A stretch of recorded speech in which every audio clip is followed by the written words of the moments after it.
ಏನೋ ಆಗ್ತದೆ. ವಾಸ್ತವದ ಮೇಲೆ ಮಾತಾಡ್ತಾ ಇದ್ದೀನಿ ನಾನು. ಎಷ್ಟೋ ಜನ ಲೆಕ್ಚರ್ಸ್ ನೋಡ್ತಾ ಇದ್ದೀನಿ, ಮದುವೆ ಆಗಲಿಕ್ಕೆ ಅವನಿಗೆ ಪಾಪ ಹೆಣ್ಮಕ್ಳಿಗೆ ಗಂಡು ಮಕ್ಳು ಹಂಗೆ ಸತ್ತು ಹೋಗ್ಬಿಟ್ರು. ಇದಕ್ಕೆ ಯಾರು ಜವಾಬ್ದಾರು? ಲೋಕ ಕಲ್ಯಾಣ ಕಾರ್ಯಕ್ರಮ ಏನಪ್ಪ ಅಂತ ಸರ್ಕಾರ ನಡ್ಕೊಳ್ತೀವಿ ಮಾಡ್ತೀವಿ. ಈ ಪರಿಸ್ಥಿತಿ ಇವತ್ತದ. ಈ ದಿಶೆಯಲ್ಲಿ ಸಿದ್ದರಾಮಯ್ಯನವರು ಏನಾದರೂ ಈ ಒಂದು 25 ವರ್ಷಗಳಿಂದ ಸೃಷ್ಟಿ ಆಗಲಾರಂಥ ಉದ್ಯೋಗ ಸೃಷ್ಟಿ ಮಾಡಿ ಅವರಿಗೆ ಪಾಪ ವಿಷಯವಾರು ಕೊಟ್ಟರೆ ಈವನ್ ಮಕ್ಕಳಿಗೆ ಹೆಲ್ಪ್ ಆಗೈತ್ರಿ. ಅದು ಅಲ್ಲಿ ಸುತ್ತಮುತ್ತಲಿಂದ ಮಕ್ಕಳು ಕಲಿತಾರೆ. ನಿಮ್ಮ ಅಲ್ಲಿ ಕಾಲೇಜ್ ಇತ್ತು, ಅಲ್ಲಿ ಒಳ್ಳೆ ಪ್ರೊಫೆಸರ್ ಇದ್ದು, ಲೆಕ್ಚರ್ಸ್ ಇದ್ದು ಬರ್ತಾ ಹಚ್ತಾರೆ, ಸರ್ಕಾರಿ ಆಗಿರಿ ಅನುದಾನಿತ ಆಗಿರಿ. ಮತ್ತು ಮ್ಯಾನೇಜ್ಮೆಂಟ್ ಅದ ಮತ್ತು ಪೇಮೆಂಟ್ ಫೀನು ಹಚ್ತಾರೆ, ಅವ್ರು ವಸೂಲು ಮಾಡ್ತಾರೆ. ಆಮೇಲೆ ಬೇರೆ ಆದರೆ ಒಂದು ಸ್ವಲ್ಪ ಮಿನಿಮಮ್ ತೊಗೊಳ್ತಾರೆ ಉಳಿದವ್ರಿಗಿಂತಲೂ ಅಂತೇಳಿ ಅನ್ನೋದು ಒಂದು ಭಾವನೆ. ಆದರೆ ಈ ಭಾವನೆ ಇವತ್ತು ಉಳಿದಿಲ್ಲ. ಎಲ್ಲರೂ ವ್ಯಾಪಾರಗಳಿದ್ದಾರೆ ಶಿಕ್ಷಣ ಸಲುವಾಗಿ.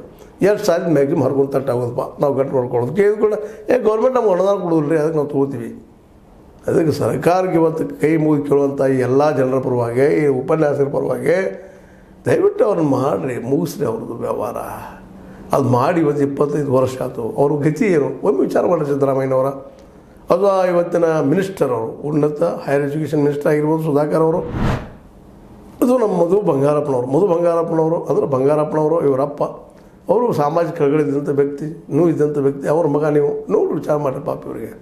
PU ಪದವಿ ಪೂರ್ವ ಕಾಲೇಜಿನ ಈ ಲೆಕ್ಚರ್ಗಳಿಗೆ, ಯಾಕೆಂದರೆ ಅವ್ರ ಬದುಕಿಗೆ ಅತ್ಯಂತ ಕಷ್ಟ ಸ್ಥಿತಿಯಲ್ಲಿ ಅದ ಅಂತ ಹೇಳ್ತಾ, ಇದು ನೋವಿನ ಕತೆ.